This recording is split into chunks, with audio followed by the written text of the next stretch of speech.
بسم الله الحمد لله رب العالمين والصلاة والسلام على رسول الكريم وعلى آله وصحبه ومن تبع سنته إلى يوم الدين. Assalamu alaikum wa rahmatullahi wa barakatuh.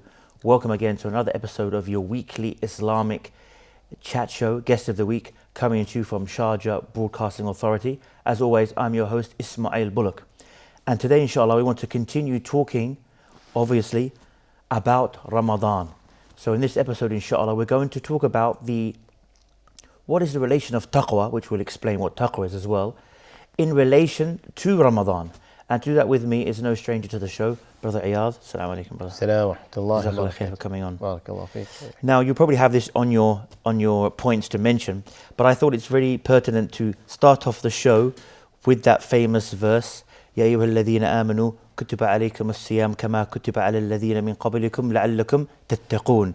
O you who believe, it was prescribed upon you as it was upon the nations before you, so fasting, so that you may attain this taqwa, which obviously we're going to talk about the various definitions. So we know now from that fasting has been prescribed on us so that we can attain taqwa. And this is where, inshallah, the topic should get interesting. بسم الله الرحمن الرحيم والصلاة والسلام على رسول الله وعلى آله وأصحابه ومن تبعهم بإحسان إلى يوم الدين أما بعد. First of all, Jazakallah khair for getting me here. We ask Allah subhanahu wa ta'ala to make us benefit and the viewers as well. Allah subhanahu wa ta'ala says in the Quran, يا أيها الذين آمنوا كتب عليكم الصيام كما كتب على الذين من قبلكم لعلكم تتقون. So now in this ayah, when Allah is saying, according to what you translated, the purpose and the objectives of the siyam, of the fasting, is at-taqwa. What is at-taqwa? We always hear at-taqwa. We need to create at-taqwa in our heart. We need at-taqwa. It's been explained by many, but at the end of the day, people just think that at-taqwa means fear of Allah. But someone cannot understand the fear of Allah as if he do not indulge into the explanation of at-taqwa. You know, we're going to come to know why Allah subhanahu wa ta'ala made at-taqwa with as-siyam. Subhanallah, when it comes to at-taqwa or as-siyam, it's affiliated with at-taqwa and as-siyam, both together. Why? First of all, we want to know what is the meaning of at-taqwa. Ajib. If you're going to ask someone the meaning of at-taqwa, the man say it means the love of Allah. We agree. The fear of Allah, yeah, we agree. But what the early predecessors, how did they actually come up with the meaning of at-taqwa? It is, to make it easy, you do whatever Allah Azza wa Jalla has asked you to do with your actions and your words, and you stay away from the thing that Allah subhanahu wa ta'ala has asked you to stay away from, verbally and physically, which means that you strive to please Allah subhanahu wa ta'ala. Whatever makes you fall into doubtful matters and haram, you stay away from it. This is at-taqwa. It's interesting because you mentioned, it's to stay away from that, just to do the good deeds and to stay away from the bad deeds. And only just last week here in the UAE, we had Sheikh Sulaiman al-Ruhaili came, and he spoke about taqwa, and he gave another definition, which is very similar. As you know, there are many different definitions, but I liked his definition. He said it's like you put a hajjaz, you put like a boundary, a wall, something between you and the sins to block you from going towards those sins. So the way that you should be developing this taqwa, this, and again we're going to talk about it more, but this fear or this piety or this consciousness of Allah is that it's as if you're putting a barrier between. You don't go that way, you know. You try your best to, as you say in English, don't even go there, literally. So you imagine that there is like a boundary between you and all that is forbidden. It's very true. It's just the fact that you put about, just like al-hajj is بينك وبين ما وبين غضب الله عز وجل, between you and whatever angers Allah subhanahu wa ta'ala. This is one of the definition. Another definition is the conscience of Allah Azza wa Jal. At-taqwa means that you know that Allah subhanahu wa ta'ala can hear you, can see you. Whatever you do, you are not absent from the sight of Allah subhanahu wa ta'ala and His knowledge. Ajib. These are at-taqwa. But when Ali bin Abi Talib, he said the meaning of at-taqwa, which is the most profound meaning of at-taqwa, which means that when you fast, it leads you to these 4 points that Ali bin Abi Talib said. What is at-taqwa? Ali bin Abi Talib radiyallahu anhu, he said, at-taqwa huwa al-amalu bil-tanzil wal-khawf min al-jalil wal-isti'dad li-yawm al-rahil wal-rida bil-qalil. So this is at-taqwa according to Ali bin Abi Talib. Number one, at-taqwa means that you follow the Quran. Whatever Allah subhanahu wa ta'ala has put in there, you do it. Whatever Allah subhanahu wa ta'ala has said to do it, you do it. Allah says to abstain away, you abstain away from it. That means al-amal bil-tanzil. Number two, al-khawf min al-jalil, is that you fear the punishment of Allah subhanahu wa ta'ala if ever you fall into any of the sin that Allah subhanahu wa ta'ala has asked you to stay away from. You fear the punishment because there are people who they fall into sin but they do not really care. They're like, it's okay, I'm just going to make tawbah later on. But no, at-taqwa means that once you have fallen into a sin, then you wake up and then you go and ask Allah subhanahu wa ta'ala for forgiveness. This is what it means, that al-khawf min al-jalil. You fear Allah subhanahu wa ta'ala morning and night, day and night, even you're in secret or openly. This is what it means. This is what as-siyam will lead you to. And Ali bin Abi Talib carried on. He said, al-rida bil-qalil.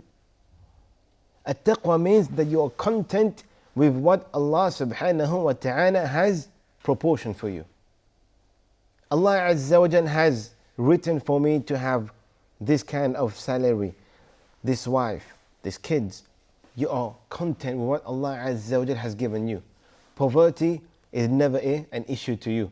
Richness is not an issue to you.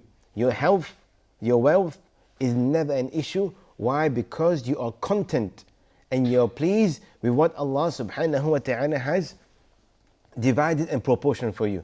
This is at-taqwa. And the last, which he said, وَالْإِسْتِعْدَادُ لِيَوْمِ الرَّحِيلِ, which is to get yourself ready to meet Allah subhanahu wa ta'ala. When someone is getting ready to meet Allah Azza wa Jal, it is part of taqwa. Nowadays you see people falling into sin. You see people doing all the haram actions. We don't call these getting ready for death. Because death can come anytime. It comes anytime. He doesn't look where you are if you need time to make tawbah. No. It's written for you to die tomorrow, you're going to die tomorrow. For the people, the most success and most clever people are those people who they're always ready to meet Allah subhanahu wa ta'ala. And how is that? They're always upon a taqwa, which means that they are ready to meet Allah. Whenever they feel that they're going to fall into haram, they stop. They fall into haram, they make tawbah. They make their best, their utmost effort to please Allah subhanahu wa ta'ala, verbally and physically. This is taqwa. This according to Ali bin Abi Talib. And to sum it all, what all the ulama has spoken about taqwa, it is the fear of Allah, the love of Allah, the conscience of Allah subhanahu wa ta'ala. To know that Allah Azza wa Jal can see you. I mean, obviously to Allah are indeed the best of examples, and there's no similitude to Allah. But you can imagine now, put it in a I guess in an everyday human life situation. If we knew that our CEO, for example, wherever we may work, or our general director, is watching all of us with a camera when we're at work, everybody would be continuously working. Everybody would be cautious about not to do something that's, not to keep going for extra cigarette breaks, for example, or not go for extra long lunch break and come back late. They would always be worried that they are being watched by the person who's in charge of them, who has Exactly. authority over them, who can, for lack of better words, punish them in the sense of their daily working life. They could be given a warning or be given. So think about that and how we should be. And you, If we felt that with this camera or with this human always watching us, how we'd be on our best behavior, we should try and train. And that's where you'll know that you have this good level of taqwa or a high level of taqwa, is when you start to feel like that in your everyday life. it's very true. And that also brings to me an hadith that talks about that there'll be some people on the day of judgment who have mountains of deeds that will just become useless, like ash. And it talks about those people who, when they were alone and they came to the boundaries of Allah, meaning that which Allah's forbidden, they step into them because they're alone. And that's very dangerous, because many of us may be guilty of that kind of thing. It's true. It's To some extent, some more than others. But that's something that should kind of wake us up. And like you said, we should always go back. We all make mistakes. Prophet ﷺ said that all of the children of Adam make mistakes, but the best of those are the ones who repent. Yes, it's very true. I mean, it is said that even if you really want to know your level of taqwa, see how you are with Allah Azza wa Jal in secret. If you really want to know your level of taqwa, how are you in the level of taqwa? Check yourself or your relationship with Allah while you are in secret. Now, this will bring us to the siyam part, to the fasting part. First and foremost, why Allah subhanahu wa ta'ala has mentioned at-taqwa in this ayah. As-siyam, at-taqwa. The relation between as-siyam and taqwa. We just said that for your taqwa, for you to check the level of your taqwa, see how you are between you and Allah in secret. Isn't fasting kind of a secretive ibadah? It is something that nobody knows. It's only between you and Allah subhanahu wa ta'ala. It is unlike the other ibadah. As-salah, people can see you're praying. Hajj, people see you're making hajj or umrah. As-sadaqah, people can see you're giving sadaqah.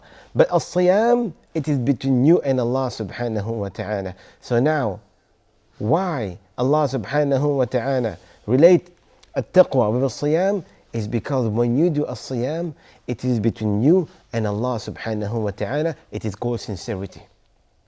There is big time sincerity when it comes to as-siyam compared to the other ibadah.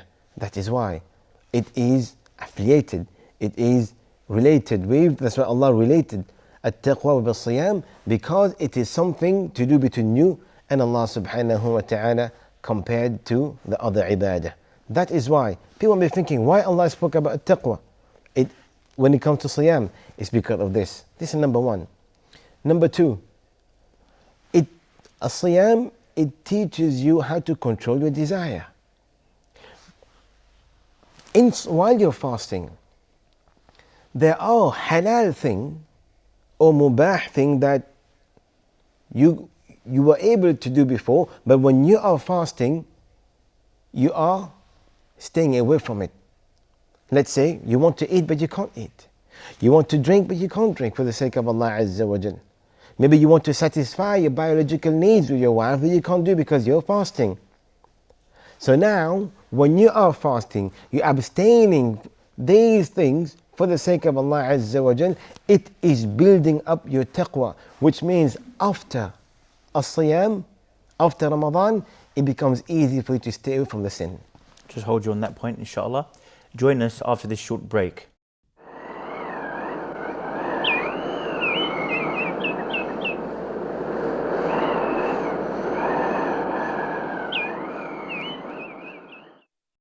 Assalamu alaikum and welcome back. And just before the break, we started off mentioning the connection, the points to connect taqwa and Ramadan.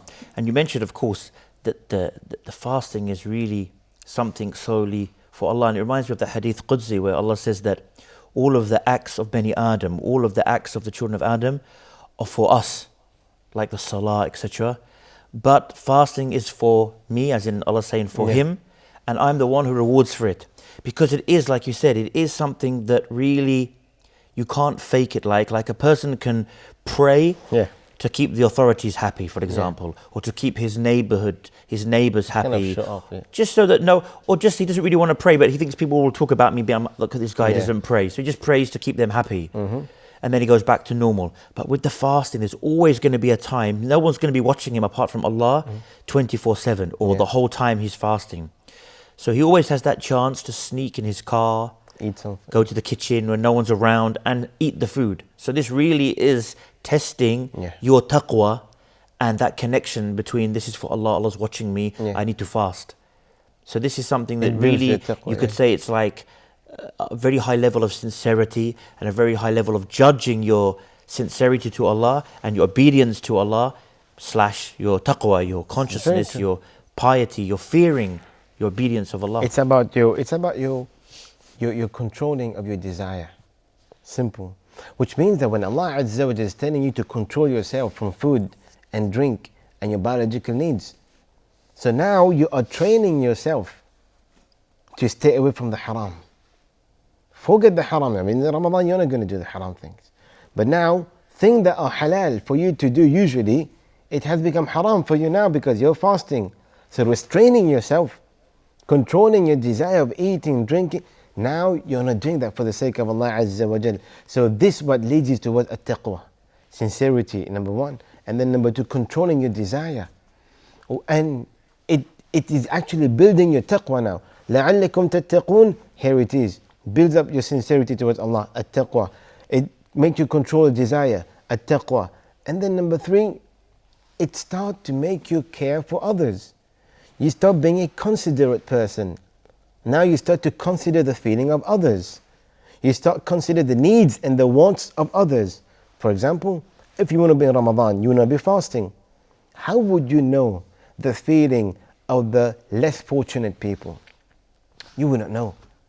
So now when you're actually fasting, you know how the other people are feeling. So now this builds some kind of contentment inside of you, what Ali bin Abi Talib said, to be content with what Allah has given you.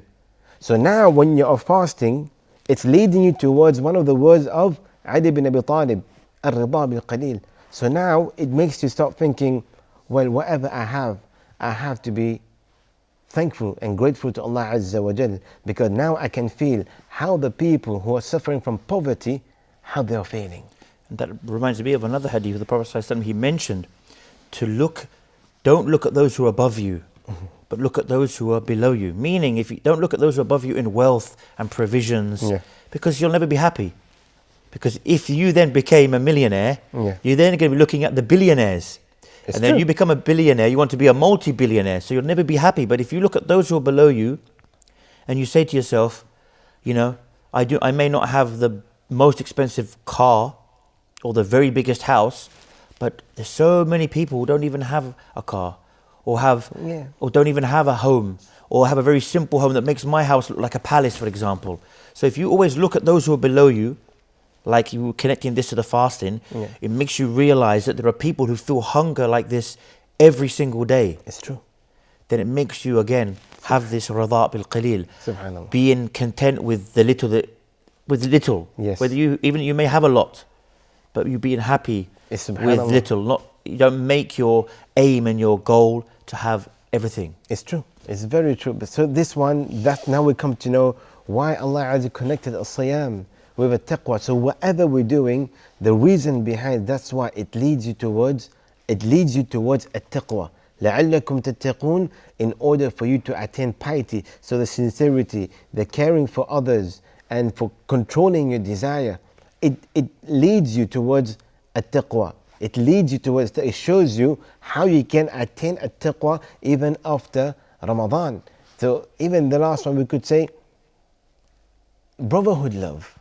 A brotherhood love, we don't usually get that. We could see, like you said, before Ramadan and after Ramadan, we get back to our work, we get back to our family, we go to Salah, we come back home.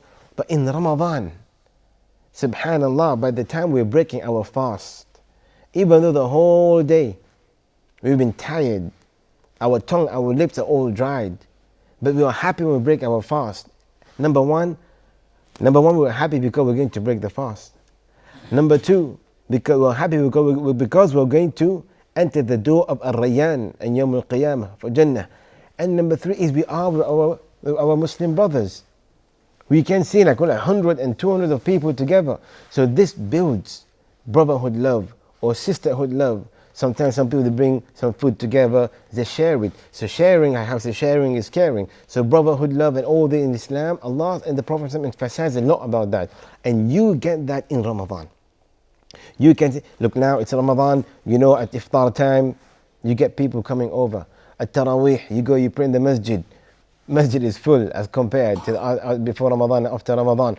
You can feel it. The brotherhood love, you get more nearer to the Imam. You get nearer to the people you've seen before Ramadan praying, you never said salam to them. But in Ramadan, you get that brotherhood love. So all these that we mentioned about the 4 points, it leads you towards at-taqwa.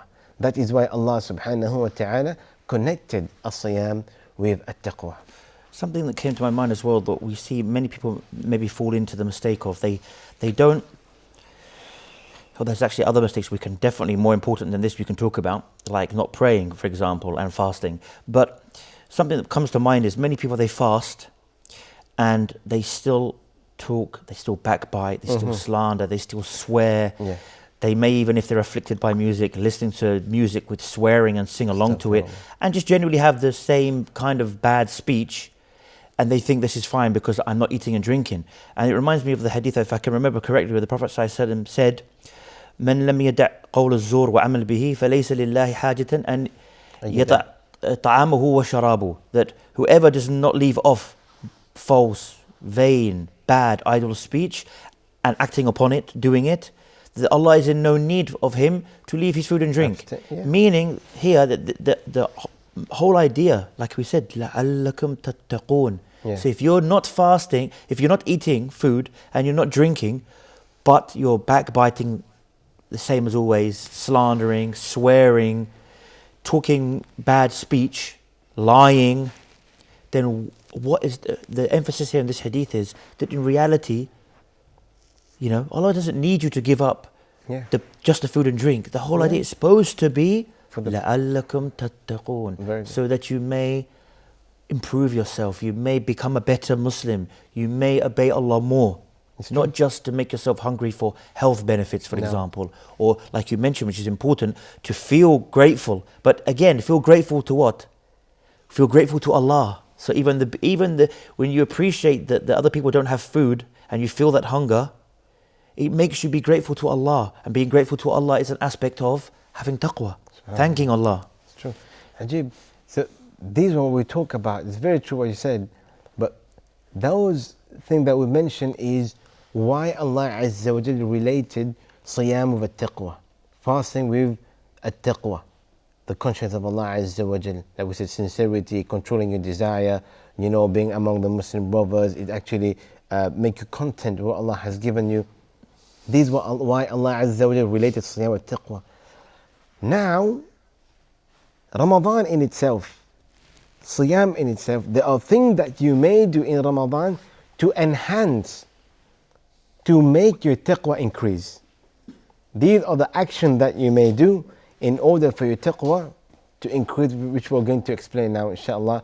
What the action that we may do in Ramadan, that our taqwa, our fear of Allah, our love of Allah can get increased. Alhamdulillah Rabbil Alameen.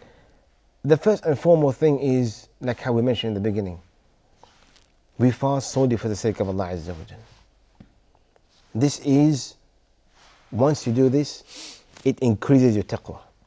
Like how we said, there are some people, even though we say that the siyam is unlike the other ibadah, the siyam, the fasting is an ibadah, a worship that we do, no one can see except you and Allah.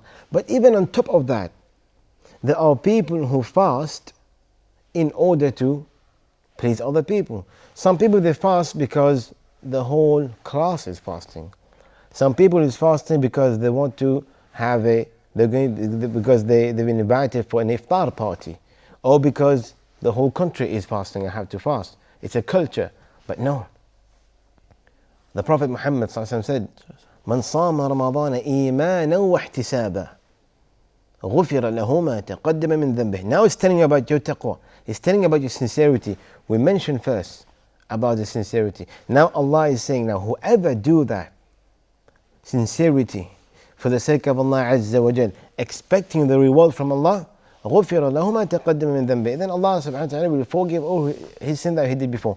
For sincerity, first and foremost thing. Sincerity. Once you fall into sincerity, you do everything for the sake of Allah Azza wa Jal, it's going to be accepted.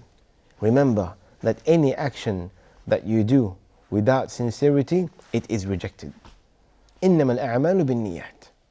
For verily you are going to be recompensed, you're going to be rewarded on Yawm al-Qiyamah according to your intention, according to for the sake of whom you have actually done that action. Even though it is siyam, even though it is something that no one can see, if you have not done that for the sake of Allah Azza wa Jal, it will not be accepted.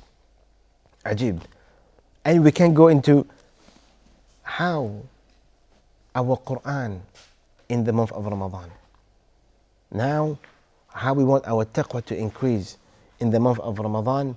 The month of Ramadan, we know, is the month of Al-Quran.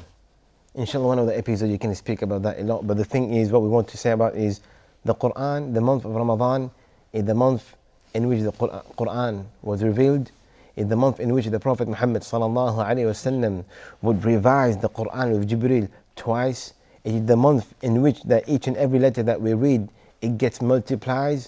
Subhanallah, it's the month that the people, even before Ramadan, the early predecessors, before Ramadan, 1 or 2 months, they would stop all the halaqat.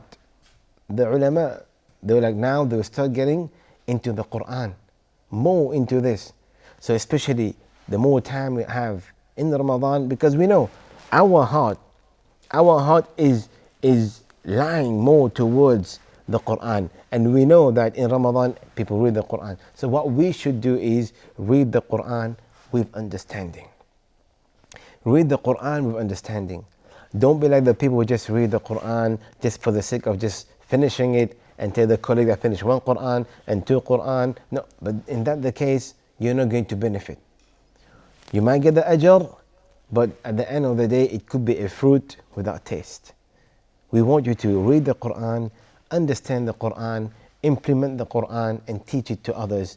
This is the fruit with taste when it comes to the Quran. And this actually increases your taqwa. This is the whole point. Even Allah says, لِيَدَبَّرُوا آيَاتِ. The Quran is there for us to ponder and reflect and act upon. Very true.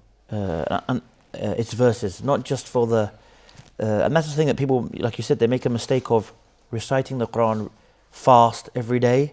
They finish one like twice, 3 times, but they're just zooming through it and they're not giving it time to ponder and contemplate. But on that note, we have to go for another break now. So join us inshallah after this short break.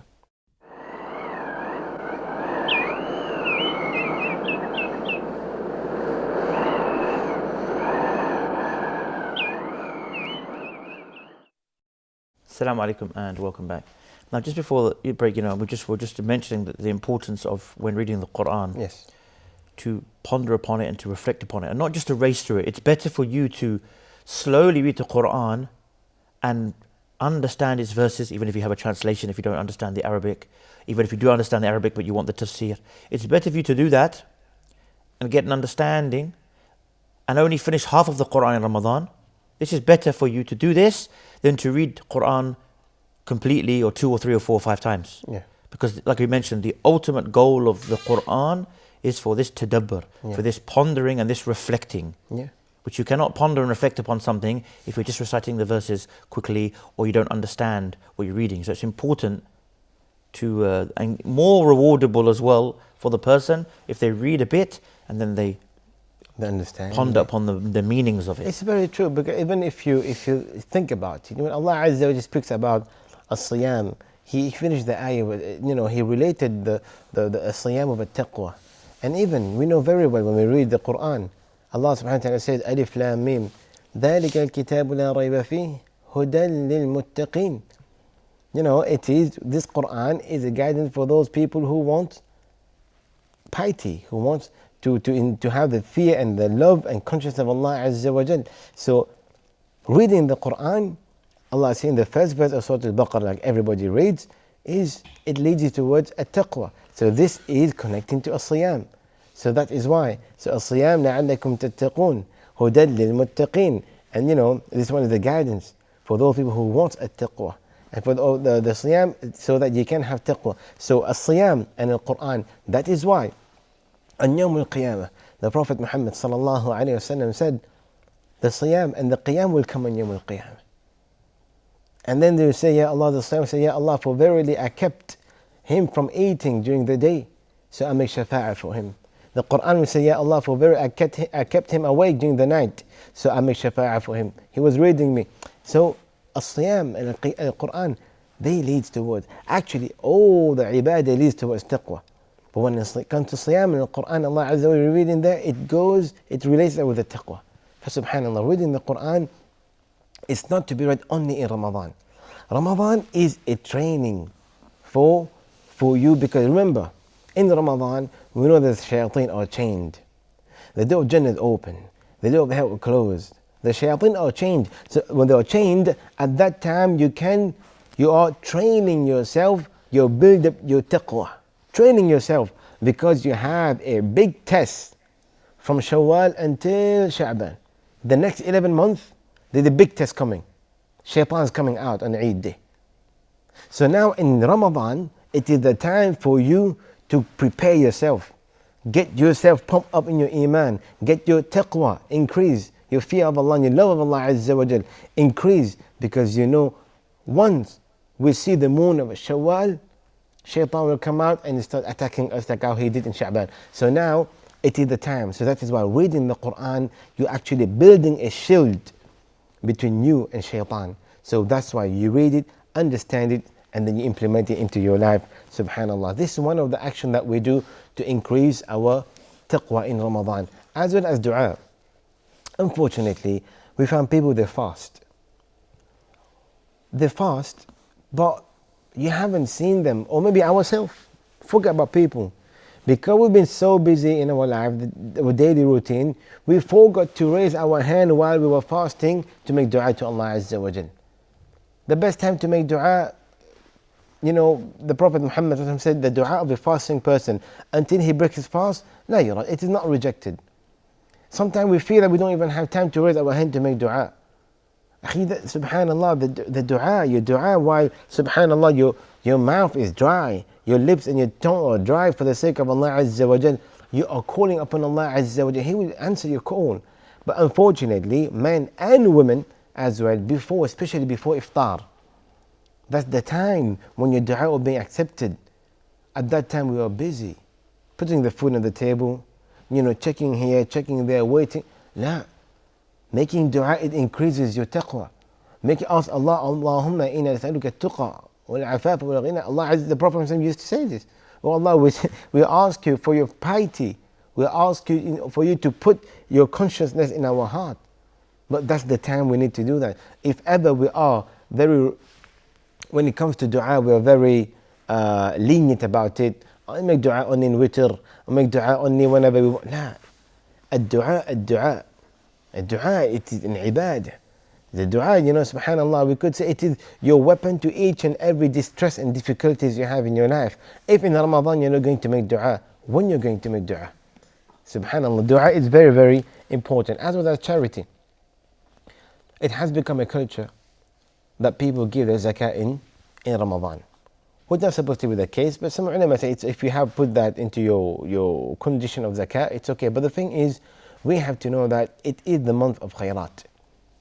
The Prophet Muhammad used to be very kind. But he was the most kind in Ramadan. Ajib. He would give and give and give in Ramadan.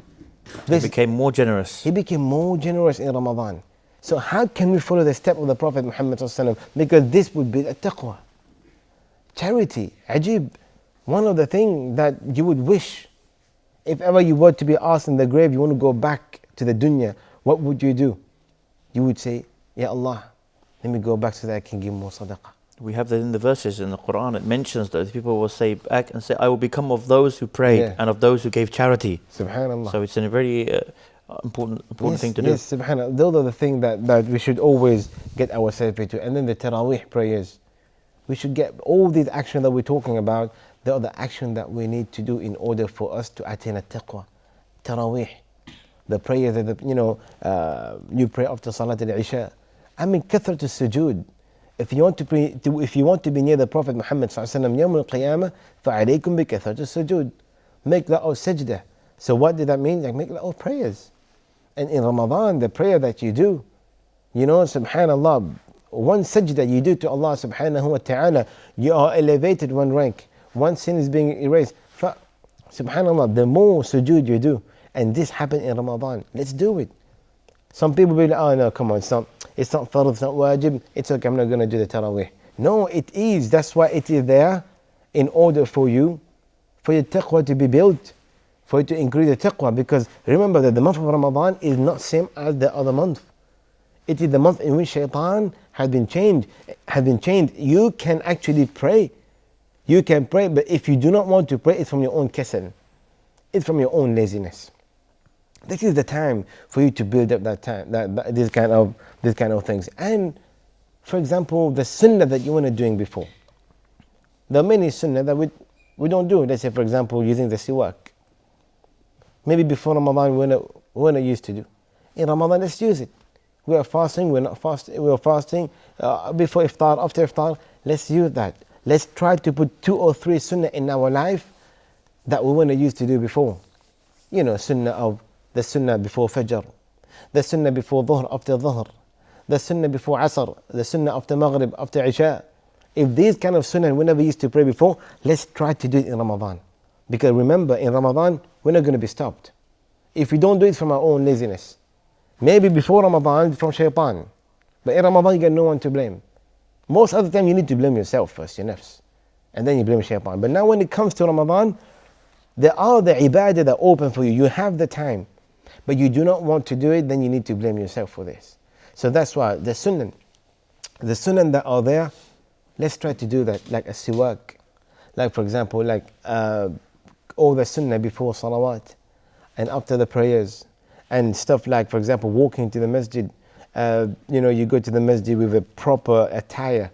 Subhanallah, wearing the atar, perfume yourself. I mean, all the sunnah of these that you do, it increases your taqwa in the month of Ramadan. And this is the whole point, right? Ramadan is a perfect time for you to make the change. People are always looking for New Year's resolutions and things. It's not from Islam. Yeah. We have a time where we can not just make a resolution, we have a whole month where we can say to ourselves, I will improve in this and this and this, and I will leave and stop doing this and this and this. And we have that whole month to put it into practice. And inshallah, we should do our very best to try and keep it going after Ramadan. So this is a real chance for all of us out there who have shortcomings, who have mistakes, who keep saying, I want to repent, but, or I want to start doing this, but, or I want to leave or stop doing these bad things, but this is the time for you to make the change. Yeah, now in Ramadan. Ajib, because if you were to look at it, how many people who were here last Ramadan and this Ramadan they're not here? And these people who has met their fate, they're in qabr now, if you were to ask them, like, we wish we have one more Ramadan. So what about us? We really need to take advantage of what we are. We're on Ramadan. Allah Azza wa Jalla has given us another chance. Same like when you wake up in the morning, the first thing, what do you say? Alhamdulillah alladhi ahyana ba'dama amatana.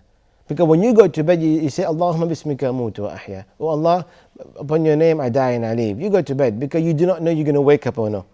When you wake up, you say, Alhamdulillah, I've been alive again after Allah put me to death. So what does it mean? It means Allah is giving you another chance of making tawbah. Allah is giving you another chance of reconciliating between you and other people. Now when it comes to Hajj, Alhamdulillah. When it comes to Ramadan, you say Alhamdulillah. Because many people who wanted to have the kind of blessing to be Ramadan, they wanted to but they couldn't. That is why one of the reasons that the Sahaba, they used to say, Allahumma ballighna shahra Ramadan, 6 months prior to Ramadan, they say, oh Allah, make us reach the month of Ramadan. Because they knew what's in there. They were waiting for it. So alhamdulillah, Allah has made us into that. Allah has made us reach Ramadan. So that is why we need to take good advantage of Ramadan. We do that, try not to have any shortcomings in Ramadan, because we had no guarantee that we're going to be here for the next Ramadan. Subhanallah. I guess we've probably got like about 2 or 3 minutes left.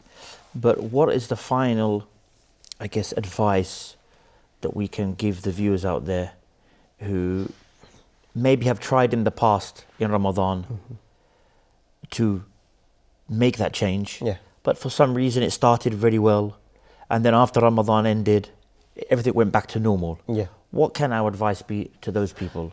The first and foremost thing is the dua.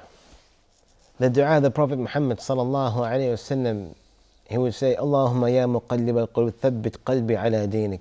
So in Ramadan, you have, like how you spoke about the resolution, you said you want to become a better person. So now in Ramadan, you're like, okay, khalas, I want to continue that path.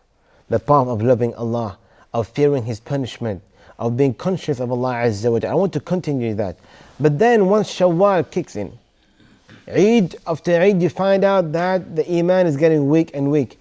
In that case, there's something called al-istiqamah, which means to be steadfast in the religion of Allah Azza wa Jal. Because being high in Iman in Ramadan, and after Ramadan you go all the way down, you fall into sin again, you leave your salah again, no, there might be no fa'idah, no benefit in it. That is why Allah says, Allah subhanahu wa ta'ala says, istiqamu. And when Allah speaks about al-istiqamah fi ad-deen, إِنَّ الَّذِينَ قَالُوا رَبُّنَا اللَّهُ ثُمَّ اسْتَقَامُوا. Those people who say, our Lord is Allah, and then they're steadfast, which means the Iman went high in Ramadan, and then they kept it. Even though they might go down a bit, but they go up again. So this is al-istiqamah. So what we need to do is, in Ramadan, ask Allah subhanahu wa ta'ala to make us be upon firmity and steadfast in Islam. That's it. And may Allah reward you for tuning in. Inshallah, hopefully we can take some of these points away and work in this Ramadan and after Ramadan, but make it now. We're in Ramadan, a chance to create that relationship of taqwa that we all desperately need between us and Allah. And until next time, inshallah, next week, same time, same place, I leave you as always with the greetings of Islam. Wassalamu alaikum wa rahmatullahi wa barakatuh.